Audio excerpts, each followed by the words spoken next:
So we've got the LS Miata in here for some much needed upgrades ahead of this weekend's Clutch Kickers round 1 competition.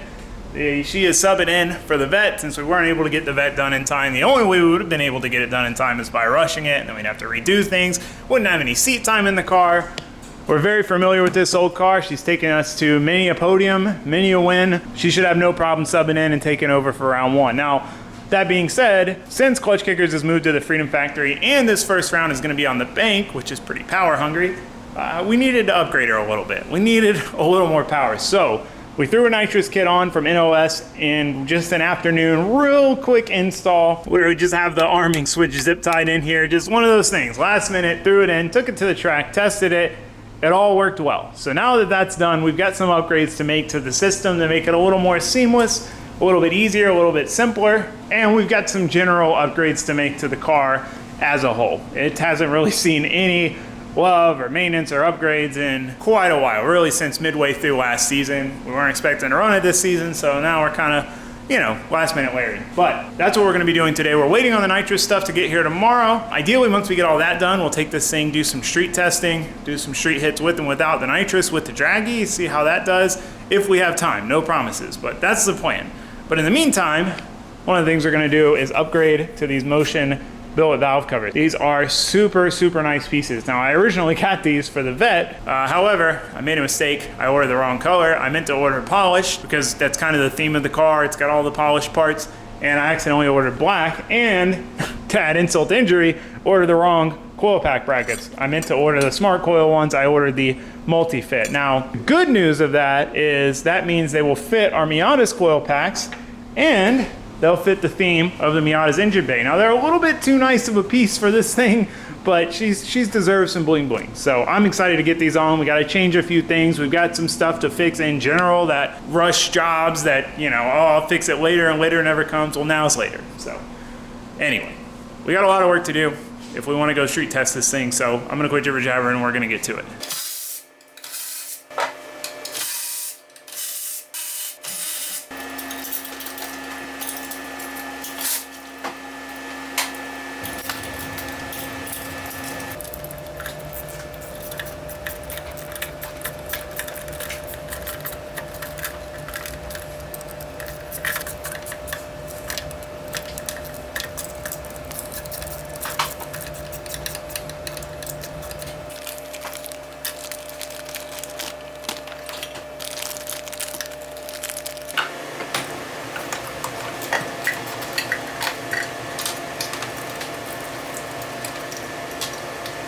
Oof. Man, that was good.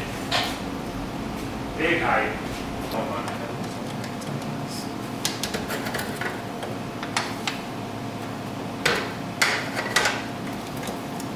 Pull this hose off that valve cover and then pull it out.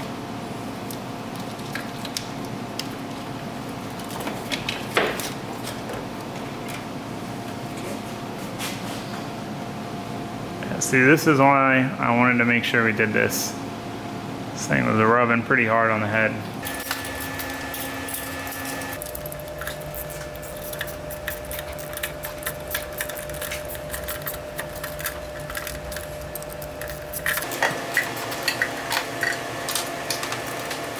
All right, check it out. Man, wow, what a drastic improvement. I mean, I knew they were gonna look better and I knew it was gonna look cooler, but man, these things made this junkyard L92 with a cam look like a dang old race motor.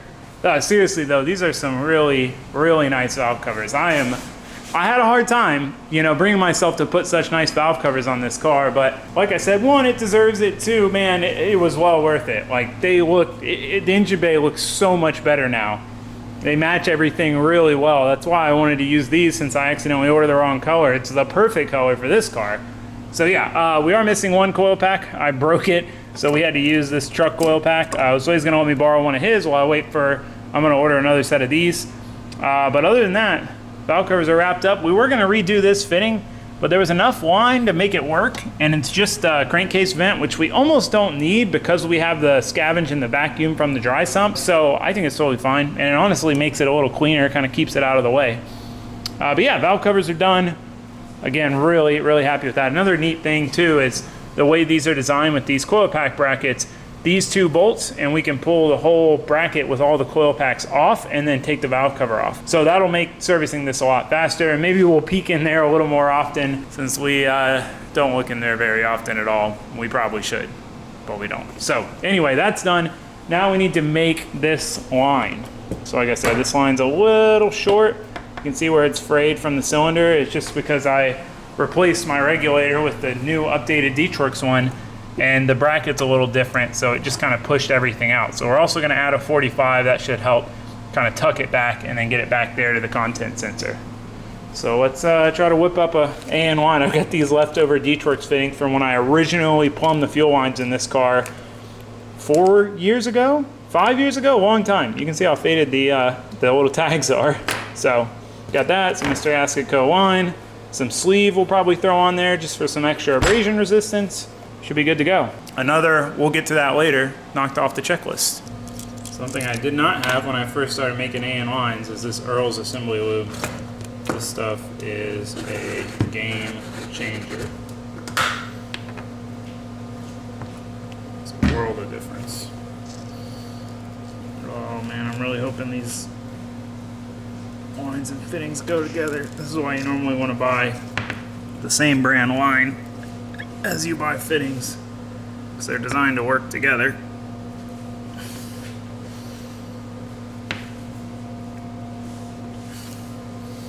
Got it in there though.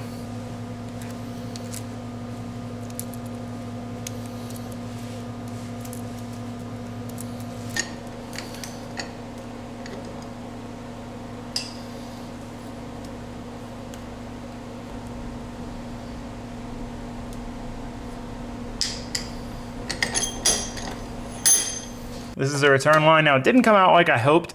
I just kind of eyeballed it because it's so annoying to get it on and off back there, and it ended up being a little long. So instead of going through this fitting, we had to go around it, but it's not kinking anywhere. It's not rubbing on anything, so it's good. We're good. We can keep the regulator straight now. Before it was all crooked in there. So that's all sorted. Cleaned up some of this wiring. We got some more to do in that department, but our nitrous stuff came in. So we have our purge kit. We have our pressure sensor, we have a bottle blanket. I was gonna get a bottle heater as well, but it's so hot right now and we're in Florida. I don't think we're gonna need it. I hope not, because then I'm gonna kick myself for not getting it. But we need to get this purge in, wired up. We need to get a pressure sensor wired up to the Holly so the Holly can see what our bottle pressure is, which will be very convenient. So before we get into that though, we're gonna fix what's already there, and that is our arming switch. Now, I realized after the fact that we could actually just put the arming switch on the digital dash. Like, we didn't even need to wire this in. But since we've already got it wired in, we might as well use it, right? So I've got this fog light switch. Luckily, Ben, my old roommate, sells Miata parts. Ben's used Miata parts, so he sent me one. So we need to figure out which of these pins connect on or off, and then we can just use this as our arming switch. So here's how we're gonna do this. This is how you can kind of figure out how to run any switch. It's just a, on-off rocker. So obviously there's more pins there than we need. So we go to the beep setting, which just means if these have continuity, it beeps. So then we're gonna go to on and go between these.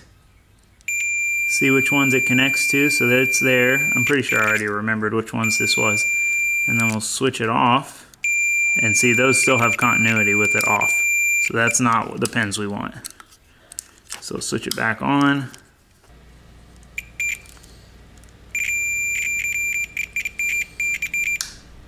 Yeah, okay, so it's these middle two pins here.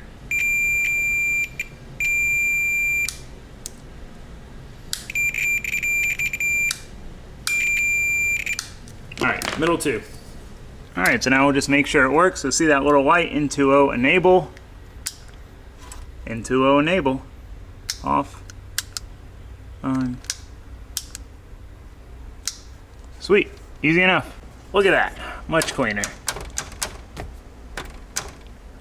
And I went with the newer style as opposed to the older one so that these two switches are easy to feel the difference without looking at them. Kind of bothers me that they look different, but it's a functional purpose and it's way cleaner than a switch zip tied up there. So I'm good with it.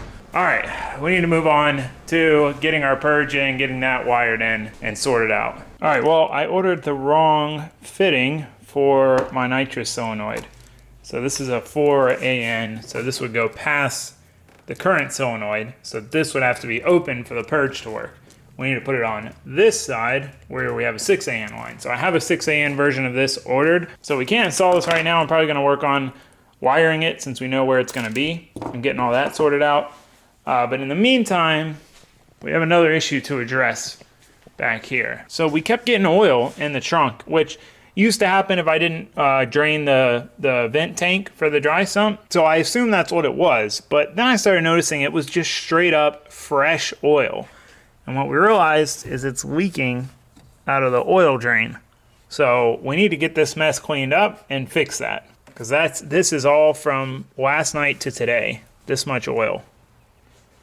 So that's a problem. So to clean it, we're gonna use some brake cleaner from none other than the Blaster Corp. So I've been using Blaster products for literally a decade now. First ever car project I did, my friend's dad turned me on to PB, and this stuff saved my life on that project. If you've used PB before, you can attest to the magical powers of this stuff. But they also make a ton of other killer products, such as brake cleaner, and they are also the sponsor of today's video, which is super cool to have a video sponsor of a product I've literally been using my entire life working on cars.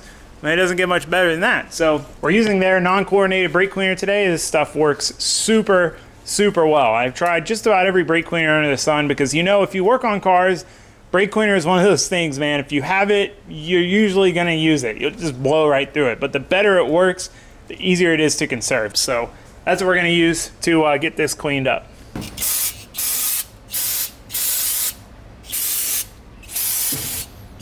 Another thing that makes or breaks brake clean, makes or breaks brake clean, is the pressure in which it comes out. I feel like the pressure is half the cleaning action. This stuff has some velocity to it.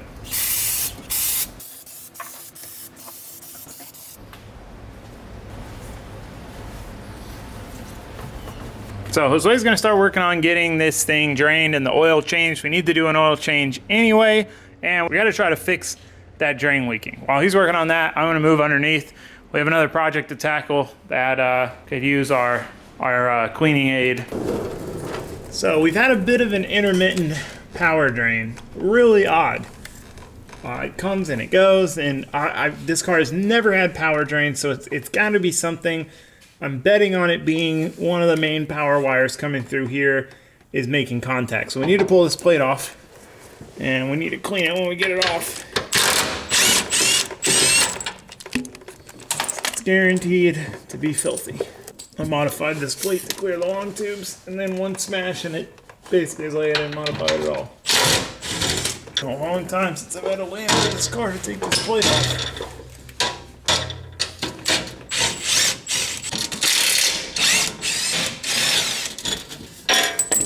Found a bolt.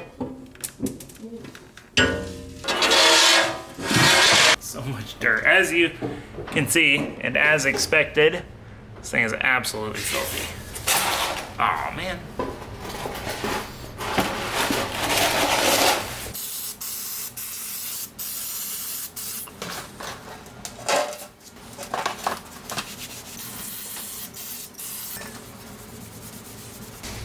Ta-da!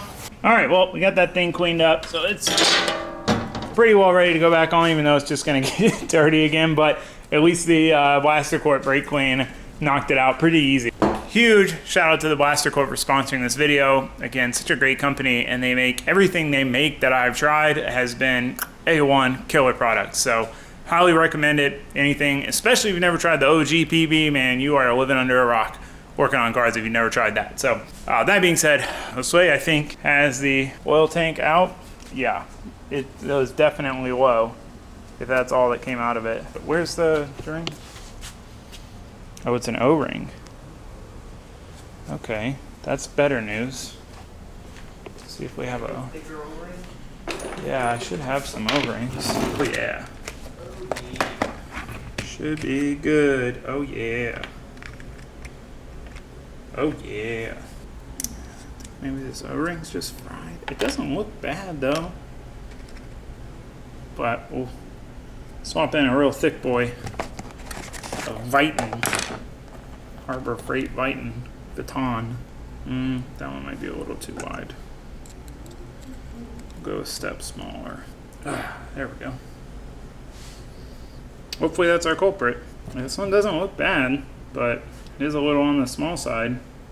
All right, actually, upon further inspection, I did find a little tear on this guy, and it was a slow leak. So I found this one that's the exact same, like an identical replacement. So we're gonna replace it with the same style, see if that solves our problem. Because with this one being so much thicker, it bulges out, which, I mean, may help us, may hurt us. Hard to tell. This one's a little more flexible.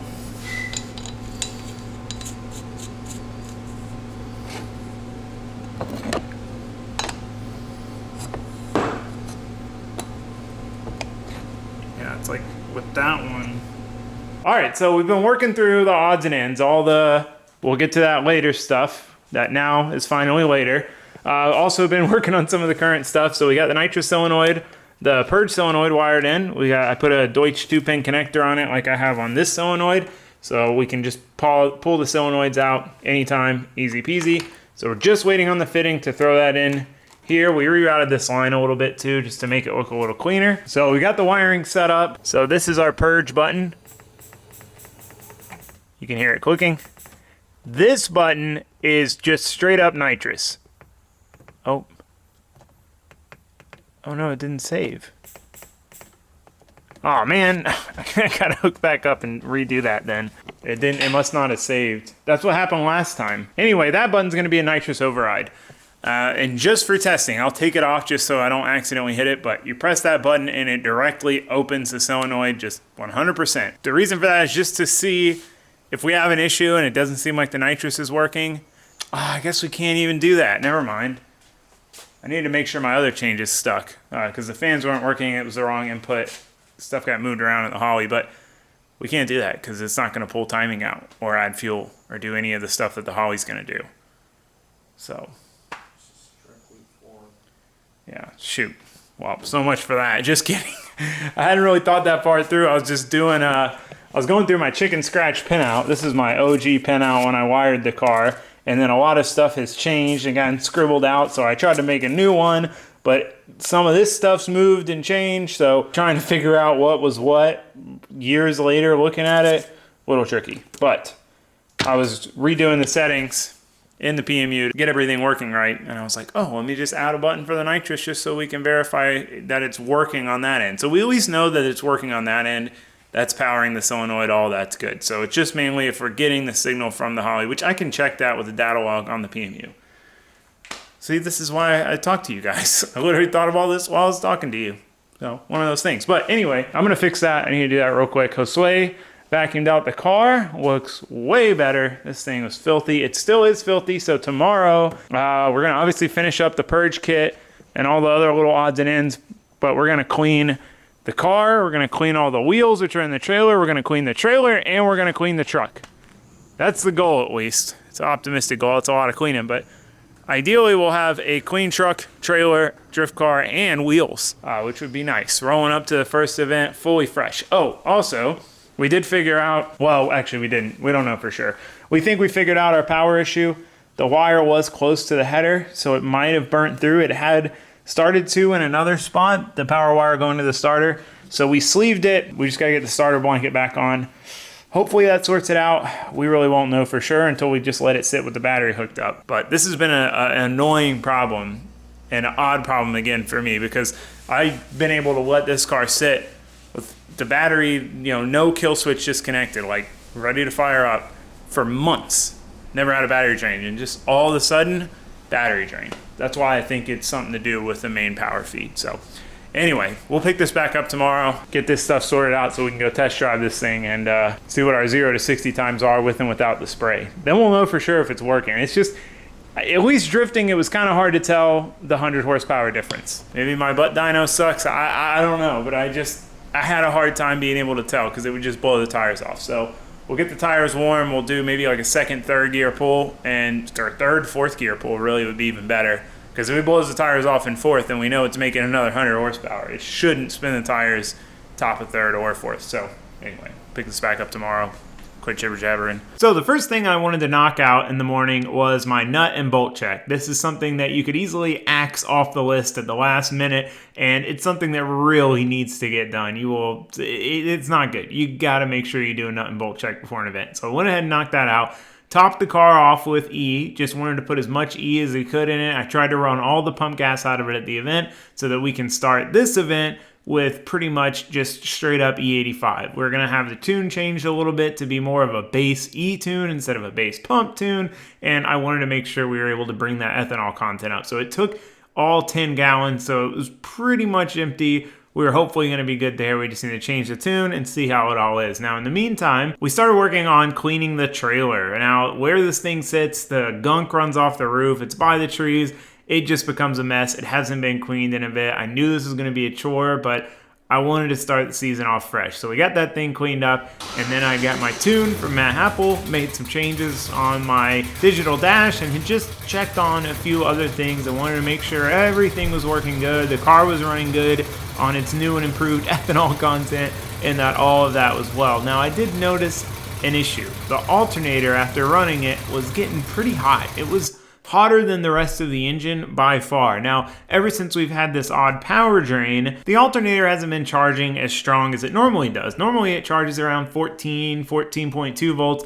Lately it's been around 13.6. So noticing that it was hot, I was like, okay, well, maybe this is some part of our issue. So we have a spare, just cheapo alternator in the trailer because we have had an alternator fail before and we didn't have a spare. And we took ourselves out of comp just by not being prepared, not having a spare. It's super easy to swap on this car, no reason not to have one. So we decided to go ahead and just preemptively swap it, see how everything is afterwards, and just cover all our bases. We don't want any surprises when we get to the track.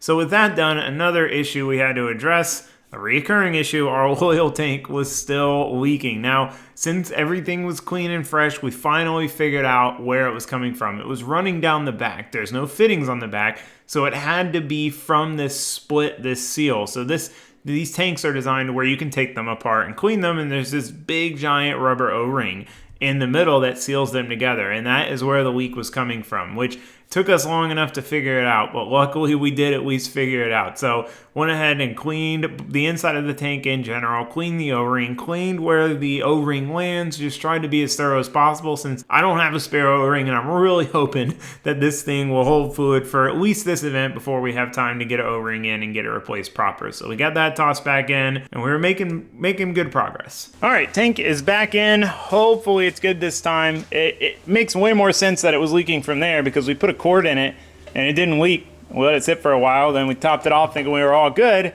and then it leaked. So hopefully that little bit of cleaning, it doesn't seem to be leaking yet. I made sure to fill it up above the clamp, above the center point. So we'll let it sit for a bit. Hopefully that's all good and we don't have to deal with that thing leaking. I did think about throwing the vet dry sump tank in here, but it's a different configuration for a different type of dry sump. We'd have to remount the holes, and if it went in, it would be staying in. So I'm trying to avoid that. After this weekend, we'll replace that O-ring either way. So that's done. Hopefully it's good, and in perfect timing, our fitting came in to put our purge in so we can get this knocked out and finally go testing. Let's do it. So throwing the purge in was pretty straightforward. There's only really two places it can go, either at this end of the line or at the bottom end of the line. So pretty easy choice. We knew where we were going to mount it. We knew where it needed to mount. All we had to do was just put the fitting in, attach the purge, and we were done. We were good to go. So with that done, it was time to put the bottle in and see if all of this works. The wiring, the purge valve, the moment of truth. All right, let's see if it works.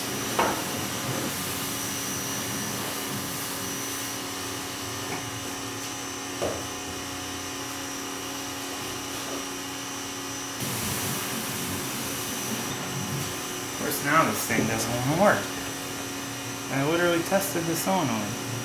Oh, it wasn't plugged in all the way.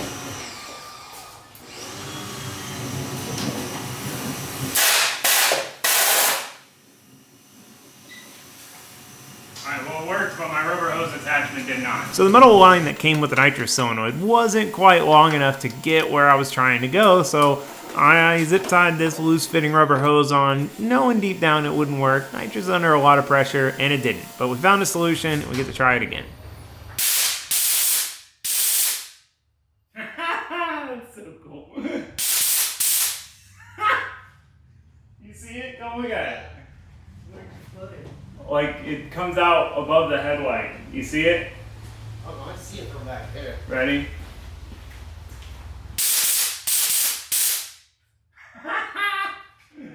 Oh, that's so cool. Best part about nitrous right there. Alright, well, so he's wrapping up washing this thing, or he's washing this thing. It got pretty dirty, pretty quick. Parking it under the tree is rough. But I had it there just because the trailer was here. So we had to wash it.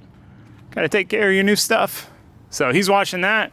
I'm gonna finish up the odds and ends on the Miata. We'll drop this thing down. We'll take it for a test rip. Try to get some data logs. So far, no leak. Hopefully that holds true. So we ended up working on a lot more projects than I anticipated. That's normally how it goes with event prep. You try to go over everything. You try not to miss anything, and there's always projects that pop up. But we finally got them all done. And we can drop this thing on the ground, give it the bath it deserves. This thing has not seen a bath since before round 5 of last season. So, well-deserved bath. Everything else is clean. It's time to clean this old girl off, test drive it, and load it in the trailer. Now, I did need to make some room in the trailer. We had cleaned the wheels. They were all stacked up in the way, so I needed to get them loaded up in the gooseneck and organized. So I always try to put them to where whatever I'm going to use first is up front, and whatever I'm going to use last is in the back, so I don't have to go digging out a bunch of wheels to get to what I need. So we got that done. We're ready to party. Full house today. All right, car is clean. Warming up.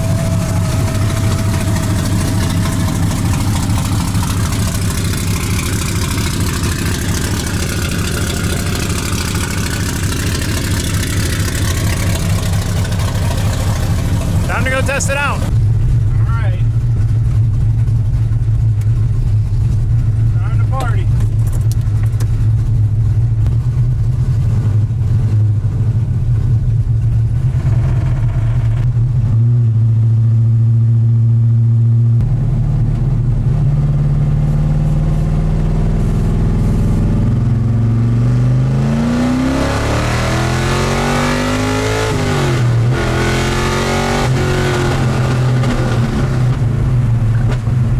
All right, well, the car should be in the trailer right now, and it is not.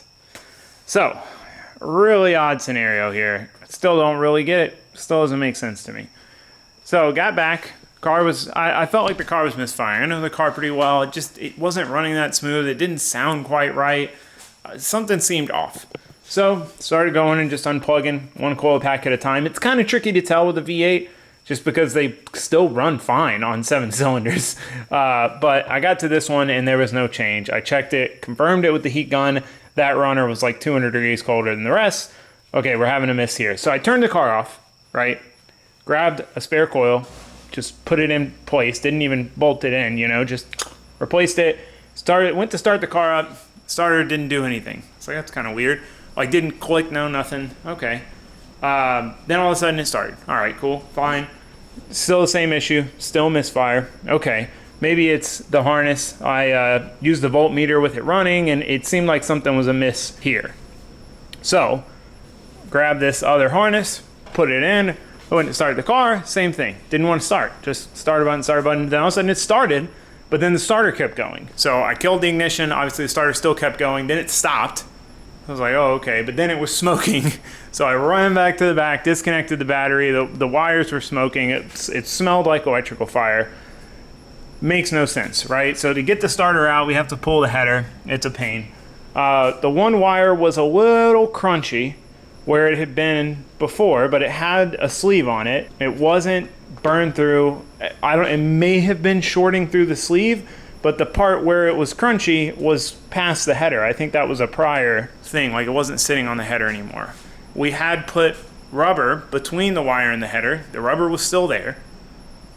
So I don't think that was the case. I didn't see anywhere that wire could be shorting. It had rubber hose and then heat sleeve, neither of which were burned through, right?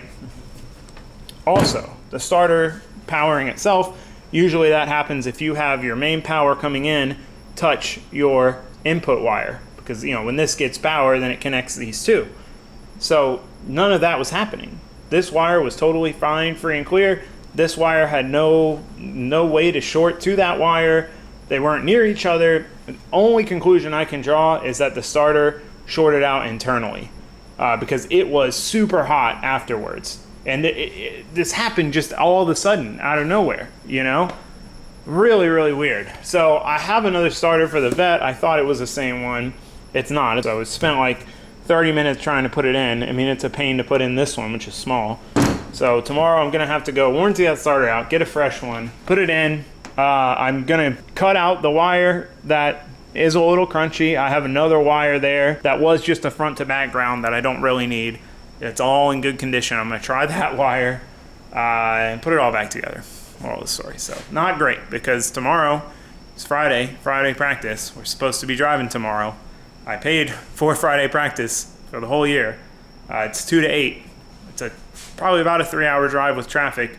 So really we needed to get out of here by about 9 to get there in time for the driver's meeting and all that stuff, which that is not going to happen now. So hopefully we can get it fixed up quick tomorrow. It's just, man, it's rough to work on a car and then go drive and not the ideal scenario. Tried to leave ourselves time. Everything was going good. Test drive was going to come back, throw the car in the trailer, and we were going to head out.